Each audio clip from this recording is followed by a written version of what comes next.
So first, refill, power on, long press until mawala ang red.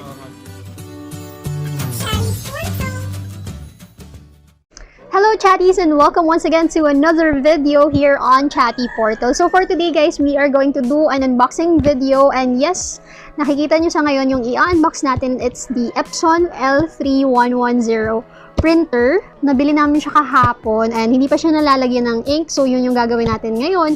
Install natin siya sa aking laptop at lalagyan natin siya mamaya ng ink.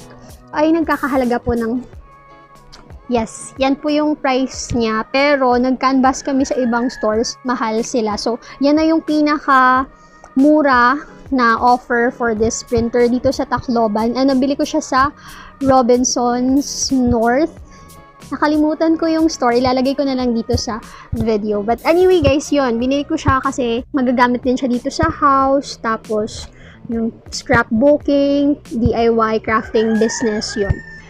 Pang all around na. And marami din ako pinagpilian, of course, between Canon, HP, tsaka Epson. Actually, decided na rin ako na Epson talaga yung bilhin dahil sa office, ito talaga yung printer namin. Kaya lang, lower na specs, ganun. So, phased out na daw yun, wala nang available, except sa L120 yun, meron pa. So, ito na lang yung binili natin. And I'm so happy kasi finally, ito na guys, yung katas ng ating YouTube sahod. So, for now, ito lang muna. And then, tripod tsaka ring light, syempre. Kaya lang yun ay medyo palpak. So, ito naman, natest na siya kahapon. Nag-on na tayo nito and okay naman.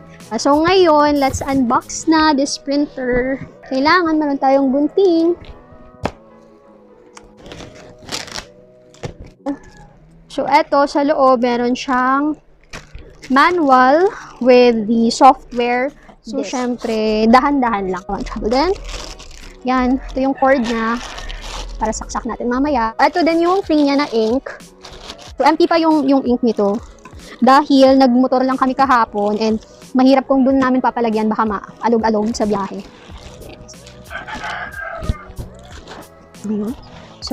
So yes, ito na siya guys. And dim natin ng konti ng ating light. So yan, ifo-focus natin siya sa printer guys. And again, ito yung para dun sa laptop. Ito yung cord niya. Ang Epson L3110, ito yung pinili namin kasi meron na siyang scanner, photocopier, tas printer. Nakakapag-print siya ng A4, short, long, pero yung sa photocopier niya is A4 lang. And short, maybe. Tape, yan. Ang ganda ng model nila ngayon is it is already ink tank. Yung ink niya is para lang talaga dito. Tapos, yung sa magenta is ganun din. So, fit lang talaga siya para dun sa intended na cartridge niya. So now, let's do it. I-install na muna ako ng software. Yun guys, susundan ko lang yung instruction dito when you set up the Epson software sa laptop. Start tayo with the blue ink bottle. So, kung isi-shake naman natin guys, a bit lang. And then, twist natin siya dito.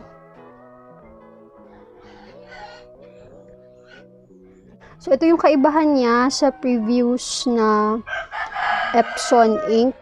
Dahil yun daw ay prone to leakage. So, ito is smooth daw to pag nailagay. Tingnan natin.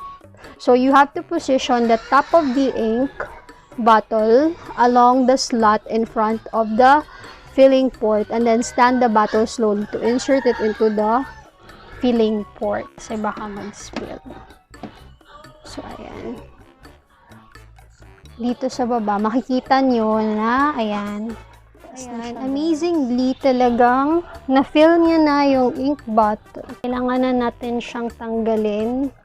So, wala siya talaga guys ka spill. And may natira pa siyang konti. Sabi sa amin dun sa store na meron pa daw talagang matitira na konti. Pasensya na nga pala kayo sa noise kasi nandito ako sa sala. Meron kaming piggy-piggy. So, yan. So, then, yellow naman. Yellow ko. And then, slowly lang din. Okay, so kailangan ko siyang i-press Ayan. Okay. Close. Medyo ayan, nagkalat yung ink. Hindi pa rin pala siya ganun ka-perfect. Pero okay na rin. So now we're done filling the ink cartridge. Use na natin siya. And yung next step is ilalagay na natin yung saksakan niya. So now guys ay nakasaksak na siya. And we have to turn this on na. Green siya. And then we'll have to wait na mag-red ito. Ang ating ink light. So, yan na siya. Nag-turn red na siya, guys. Now, pag nag-red na siya, you need to push it for 5 seconds to start charging ink. So, charging ink takes about 10 minutes. So, here's an important reminder daw. Do not open the front cover, itong front cover, or turn off the printer until ink charging is complete. The power light flashes, ayan, nakikita natin, while charging, and remains on when finished. So, kailangan na natin mag-prepare ng ating paper. So, ayan, kinabit ko lang guys yung para sa flash daw. So, hindi pa siya tapos. Ayan, kasi 10 minutes daw yan. So, ayun, nag-stop na siyang mag-flash guys. Ibig sabihin na complete na yung ink charging. Now, prepare nyo na sa likod yung tray for the paper. So, since sabi dito A4, susundin ko na lang yung instruction. Dahil wala akong A4, yung scratch paper na lang yun. Ito ma-adjust nyo, depending on your paper. And then, syempre, pag nailagay na dyan yung paper, dito naman, i-prepare nyo din yung tray.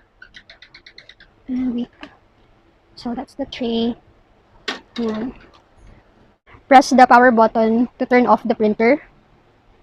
So, power off na muna natin yung printer daw. Off natin. So, while holding this button down, and we have to turn the printer on. So, kailangan na natin siyang i-release kapag nag-flash na yung light. Yun. So, dapat ganun. So, pag nozzle check pattern, yan guys. So, now, mag-print test page na tayo. Sinusundan pa rin natin yung installation dito.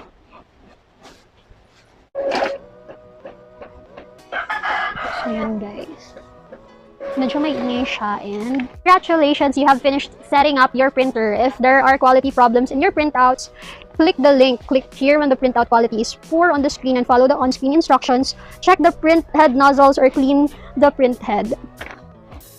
And then yan, installation na ng application software. So now, finally, connection setup and software installation have been completed. So, finish. So now guys, we'll try to scan the document. So paalala dun sa store, dapat dito yung pinaka-head ng document na i-scan natin. So dapat yan siya at hindi dito. Dahil dito first gumagalaw yung sensor.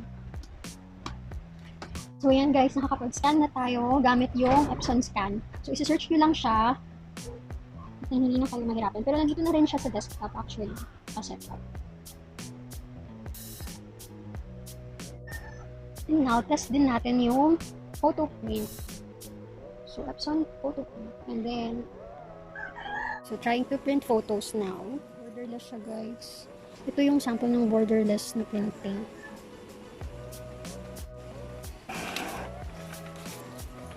Tadaan! Band paper kasi yung gamit natin. Wala namang mga lines. So, ito yung mga sample print na. So, now guys, mag-test print tayo ng photo. Photo paper is A4. So, set natin siya dito. Tapos, punta tayo sa printer properties. High. Set natin siya sa high. Tingnan natin kung ano yung kalalabasan.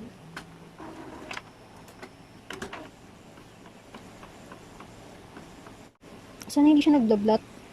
Kasi itong nabili ko guys, kasi na photo paper. Nabili ko lang siya dun sa China na store. Pero manipis lang naman siya. It's 180 GM. Uy, mukhang maganda, oh. Sana maganda. Oh, lala. Oh, ayan. Okay yung quality guys. O, here naman. Pinatsusan ko lang siya ng border. Hawakan ko kung ano ba. Nagdablat ba yung ink? Hindi naman siya nagdablat, pero medyo basa pa siya. So, yan. Yung sample ng photo quality. So, itong photo paper na to, this is glossy and sinet ko siya sa high kasi importante din guys na malaman nyo yung klase ng paper na gagamitin. So guys, finally na-install na nga natin si Epson L3110 and so far so good naman yung naging installation process. Time consuming siya, syempre dahil kailangan natin sundin yung process talaga. And then for the photo sample, ito siya and maganda and meron na kaming remembrance ng lola ko tsaka auntie ko. Ito yung print ko na photo. Tinest ko lang din kasi itong photo paper na to. Nagtanong kami dun sa store kung maselan ba siya sa paper. Hindi naman daw. Kahit ano klase ng paper na good for inkjet printers is okay naman daw. Basahin nyo kung anong klase yung paper na gagamitin nyo. Kasi for this is glossy. So, pinili ko yung glossy and then high dahil meron din nakalagay dito na high whiteness for wide color. So, basahin nyo yung parang pinaka-description din nung paper. Kasi mamaya nagpiprint kayo tapos sasabihin nyo na hindi magandang quality. Kasi minsan sa paper din yan guys. Very important na wag yung hawakan yung printer nyo kung katatapos nyo palang kumain. Dahil yung nangyari sa printer ko dun sa office, nasira yung scanner niya dahil pinamahayan ng langgam. Si Epson L3110 guys, ito talaga yung naging final decision din namin dahil blessing in disguise na habang nandun si Love sa store ay nakita niya yung kaibigan nila na nagre-repair din talaga ng mga computers at saka printers. So yun, nakapag-ask siya between Epson tsaka Canon ano daw yung maganda. So sabi nung friend nila na technician, maganda daw si Epson compared to Canon in terms of longevity kasi marami silang nare-receive na tirang Canon printers tsaka brother daw. So, si Epson is pang matagalan. Pero kahit anong gamit naman siguro pag marunong kang mag-alaga, pwede naman din tumagal yan. Kaya lang yung about sa printer head something, hindi kasi ako guys magaling pagdating sa mga technicalities nito. Pero yun din, napanood ko din kasi sa isang YouTube technician din siya na nag-advise na between Canon tsaka Epson. Epson daw yung pipiliin niya. Though maganda talaga yung photo print quality din talaga ni Canon. Pero yung Epson daw kasi is user-friendly yun. Tapos, pareho lang naman sila ng price nung Canon G2010 ata yun na nandun sa store. So, pareho lang sila ng price guys. Talagang personal decision mo na lang talaga kung ano yung kukunin mo. So, finally, ayun, nakatulong talaga si Kuya na makapag-decide kami na ito na yung kunin. Dahil, syempre, nagdalawang isip din kami nung sinabi ng agent na mas maganda daw yung quality ng prints, ng Canon, gano'n. Pero, yun, at least from, talaga, a credible advisor talaga na si Epson yung kunin namin. So, yun na nga. Sobrang natutuwa ako guys na meron na kaming printer dito sa bahay kasi magagamit din doon ng kapatid ko, ni mama, para sa business niya. So, tutulong lang din ako. Tapos, sa amin ni Love, yun, sobrang tuwang-tuwa ako and meron tong mga techniques kung paano kayo makakapag-print ng long kasi ito is good for A4 lang daw. Pero meron yung technique. So, pag-aaralan ko muna guys. And then siguro in the future videos natin is ituturo ko din sa inyo. And if you have any other questions, please don't hesitate to leave a comment down below. Itatry kong sagutin at i-assist kayo kung ako lang. Kasi hindi, again guys, disclaimer, hindi po ako magaling pagdating sa mga technicalities. Kaya nga, always kasama ko si Love pag bumibili kami ng mga gadget or electronics ganun. Kasi hindi talaga ako masyadong dyan. Pero, I try to do my research through YouTube reviews and videos. So, nakakatulong naman. I hope that you enjoyed this video. And if you did, don't forget to hit on like, click subscribe, yes, that red subscribe button below, and yung notification bell beside the subscribe button, don't also forget to click on that para updated kayo sa future uploads ko. And thank you so much for supporting Chatty Portal and